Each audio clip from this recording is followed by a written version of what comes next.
Grupa filmskih zanesenjaka iz sela Marenovo kod Varvarina snimila je 18-minutni igrani film Otpisani na naš način, inspirisan popularnom serijom. Gledao sam dugo američke vlogere i želeo sam ja da počnem da radim svoj vloging. S obzirom da u Srbiji trenutno ima puno vlogera i onda hteo sam da napravim neku, tako reći, svoju emisiju na YouTube-u.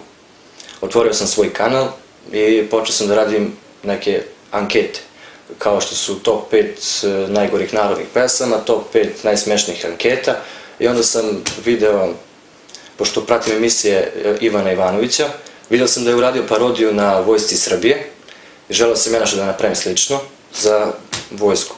I snimio sam neki kratak film o tome i vidio sam da je to ljudima puno interesantno i želeo sam da radim malo veći projekat. Uradio sam sljedeći kratkometražni film Gromovi, tigrovi u akciji. Takođe i taj film je dobro prošao kod ljudi, svidjelo im se to. I onda sam došao na ideju da uradim jedan serijal epizode Otpisani. I onda sam to nazvao Otpisani na naš način. I tako je to sve počelo. Opremu, uniforme smo uzeli kod jednog komšije koji je trenutno oficir u penziji, a šlemove je ovde u Kruševcu na otpadu, a restu garderobu što smo imali mi od komšija, što smo pozajmili neku staru garderobu što su u to vreme nosili, 1941. Ti si ušla u ulogu Marije, je li tako? Da.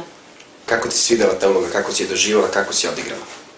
Pa uloga Marije nije toliko zahtevna, ali trudila sam se da po scenariju da uradim tako kako treba. Nisam nešto puno gledala njenu ulogu u Otpisanju, ali mislim da sam uradila dobro njenu ulogu.